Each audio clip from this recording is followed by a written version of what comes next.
नमस्कार, मैं हूं यतिन मोता और टीसीएस के हेडक्वार्टर्स में है और नंबर्स को ब्रेक डाउन करने के लिए हमारे साथ कंपनी के सीएफओ समीर शेखसरिया हैं और सीएचआरओ मिलिंद भी हैं। बहुत बहुत धन्यवाद सीएनबीसी आवाज़ के साथ बातचीत करने के लिए। समीर, सबसे पहले आपसे बातचीत करना चाहूँगा। जिस हिसाब से क्वार्टर शेप अप हुआ है, ग्रोथ में थोड़ा डिसअपॉइंटमेंट हुआ है, थोड़ा एक स्लो डाउन हुआ है।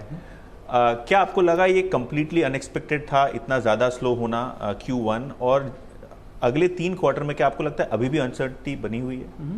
सो अगर आप ये क्वार्टर का ग्रोथ देखें तो एक बड़ा पोर्शन जो है वो जो हम एक प्रोजेक्ट कर रहे थे इंडिया ज्योग्राफी में, which was being delivered on a very massive scale and on a accelerated basis, and we had called it out.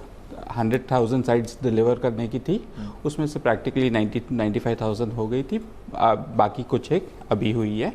तो वो कंसिडरेबल रैप डाउन था। अगर हम इंटरनेशनल मार्केट देखें, वहाँ पे हमारा परफॉर्मेंस रिलेटिवली बेटर रहा था। वो मार्केट में जो डी ग्रोथ है sequential has been 50 basis points, and अगर वो देखें एक्सपेक्टेशंस के मुकाबले इट इज़ वेरी नियर। अभी अगर इंटरनेशनल मार्केट्स की बात करें, सो जब हमारा when we went into the quarter we expected growth to come in, but जो मैक्रो एनवायरनमेंट है उससे clients have been cautious. So हमने कुछ अमाउंट ऑफ डिस्क्रिशनरी स्पेंड पे प्रेशर देखा, हमने देखा कस्टमर्स डिसीजंस डिले कर रहे हैं एंड प्रोजेक्ट डिफरल्स कर रहे थे। वो मेनली मई और जून में दर्शित हुआ, and that is what sums up the performance. We expect that as decisions get taken which ever एंड clients know that that is the way forward rather than a start pause situation, I think things should improve. We still believe कि international markets last year से better grow करने चाहिए। तो आप वो maintain करेंगे कि FY26 will be better international markets में। That was our first step. See हम रीजनल मार्केट एंड अदर्स या इंडिया अगर एक्सक्लूड कर ले, हमने रीजनल मार्केट्स इसीलिए निकाला था, अलग से रिपोर्ट किया था, बिकॉज वहाँ पे वोलेटिलिटी ज़्यादा थी। इंटरनेशनल मार्केट्स में we expect given the volatility on the other one, our second step would have been to meet the other guideline also. Correct. थोड़ा इंटरनेशनल मार्केट्स को समझना चाहूँगा, क्योंकि ट्रेड वॉर सिचुएशन है, मैक्रो अनसर्टिनिटी है, US में एक रेट कट भी बचा हुआ है, तो बहुत सारी चीज़ें हो रही हैं मैक्रो फ्रंट पे। तो अगर आपको कंपार्टमेंटलाइज करना पड़े आपके सेक्टर्स को, तो गुड बैड अगली किस तरीके से करेंगे Q1 के लिए और फुल ईयर के लिए कैसा रहेगा चीज़, स्पेशली BFSI? आई थिंक जो सेक्टर्स Q1 में भी एंड आई थिंक वो फुल ईयर के लिए भी जो करंटली इम्पैक्टेड है significantly have been consumer business, जो रिटेलर्स और वो बिजनेस ग्रुप है, क्योंकि कंज्यूमर सेंटिमेंट्स सिग्निफिकेंटली इम्पैक्टेड है ग्लोबली। सो वो बिजनेस ग्रुप, उसमें फिर ट्रैवल एयरलाइंस और वो भी आ जाता है, सो वो सिग्निफिकेंटली इम्पैक्टेड है। दूसरा इम्पैक्टेड वर्टिकल है वो कम्युनिकेशंस एंड मीडिया, CMI जो हम बोलते हैं, जहाँ पे टेलकोज और वो सब आते हैं। So except for India, international markets में वो कैपिटल इंटेंसिव इंडस्ट्री है और वो इम्पैक्टेड है। Lastly autos have been impacted. So overall with that manufacturing and with the trade situation, auto companies globally seem to be very cautious. So ये 3 sectors are significantly impacted.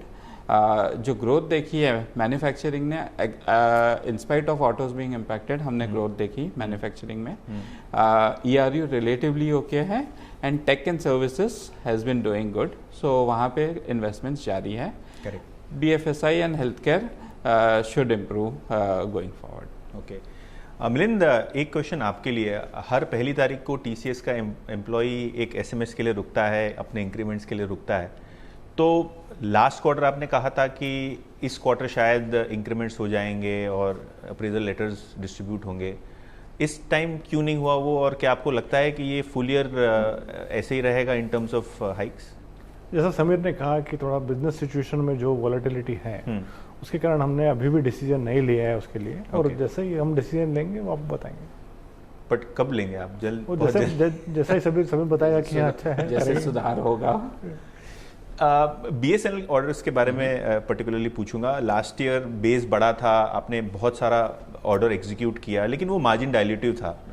इस time हमने obviously एक positive impact देखा margins पे, 0.5 percentage point आपने बढ़ाया margin को, currency का टेलविंड था, ऑब्वियसली वो BSNL का एग्जीक्यूशन का एक भी इम्पैक्ट था मार्जिन पे। तो आप मार्जिन किस तरीके से देखते हैं, और स्पेशली इन द लाइट के इंक्रीमेंट्स भी नहीं होंगे, थोड़ी अनसर्टनिटी है, BSNL का बल्कि ऑर्डर जो था वो ब्रॉडली एग्जीक्यूट हो गया जो मार्जिन डाइल्यूटिव था, तो ओवरऑल क्या एक्सपेक्ट करें, मार्जिन स्टेबल ही रहेंगे यहाँ? सो अगर हम देखें ये क्वार्टर में जो टेलविंड्स आई या जो बेनिफिट आया एंड मार्जिन इम्प्रूवमेंट आया BSNL and also because of support from currency से आया, जबकि जो इन्वेस्टमेंट गए या हेडविंड्स थे वाज इन टर्म्स ऑफ हमने हायरिंग की थी, पीपल में कैपेसिटी बिल्डिंग की थी, जबकि डिमांड कॉन्ट्रैक्शन हुआ।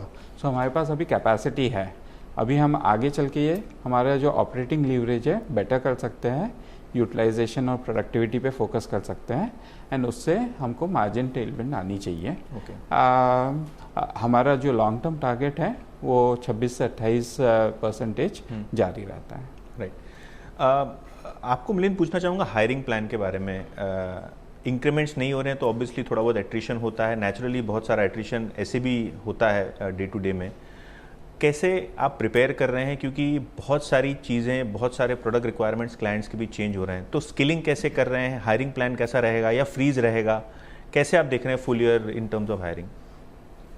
एक बात तो बताऊँ, हायरिंग में दो चीज़ें दी। एक कैंपस से होता है, कैंपस में जितने भी हमने ऑफर दिए हैं उनको सब ऑनर करने वाले हैं हम। ओके। ये बात तो पक्की है। वो कैसे किस क्वार्टर में कितने आएंगे वो भी बिजनेस के हिसाब से डिसाइड होगा। ओके। मार्केट का जो इनटेक होता है वो दैट इज लाइक ऑलवेज, वो बिजनेस के हिसाब से हम लोग हर क्वार्टर में इनटेक लेते हैं। तो वो चेंज नहीं होगा, वो बिजनेस के हिसाब से इनटेक उसी तरह से करेंगे। विथ रिस्पेक्ट टू स्किलिंग तो हमारा एक talent development is a core strategy for TCS, तो उसमें तो कंटिन्यूस चलना है। अभी जितनी भी न्यू एज टेक्नोलॉजी है उसमें स्किलिंग बहुत जोर से हो रहा है। Record learning from everybody, every TCSer this time. And if you look at AI, 112,000 से ज़्यादा लोग की AI की हाई ऑर्डर कॉम्पिटेंसी है। तो ये सब बहुत ज़रूरी है करना, क्योंकि जो भी बिजनेस के ऊपर नीचे होता है ये तो हमको कंटिन्यू करना है कि हमारे लोग सब रिलेवेंट रहे मार्केट में, और वो कंटिन्यू रहेगा। समीर, एक आखिरी सवाल आपसे, कैसे रहेगा एग्जीक्यूशन, क्योंकि लास्ट क्वार्टर आपका TCV बड़ा था, उसके डिस्पाइट एक डिक्लाइन देखा हमने रेवेन्यूज़ पे। इस टाइम भी TCV ठीक है, शायद आपको, मैं सुन रहा था इसके पहले का कॉन्वर्जेशन, तो आपको BSNL का भी एक ऑर्डर, परचेज ऑर्डर जो है वो इशू हो जाएगा। तो डील विंस कैसे रहेंगी आगे जाके, कैसी रही हैं क्वार्टर में, और किस तरीके से AI जैसे सेगमेंट्स में आप फर्दर इन्वेस्ट कर रहे हैं, कैसे उसको स्केल अप कर रहे हैं? सो आई थिंक ओवरऑल जैसे आपने बताया लास्ट क्वार्टर की ऑर्डर बुक भी अच्छी थी। ये टाइम 9.4 बिलियन की ऑर्डर बुक है, एंड काफ़ी versatile broad based order book रही है, both in terms of geographies या सेगमेंट्स जिसमें से आई है। कोई मेगा डील नहीं रही है, हमारे लिए mega deal 500 million and above की होती है, but it has a good mix of large deals, mid-sized deals and smaller deals. Execution is impacted in terms of the uncertainty which you are seeing. So though backlog रहता है, drawout depends on how the customer demands are or how it wants also. There is a dependency factor on that as well. और AI ये आपको लगता है scale up होता ही रहेगा? AI की opportunity is the biggest driver in terms of and significant opportunity रहेगी.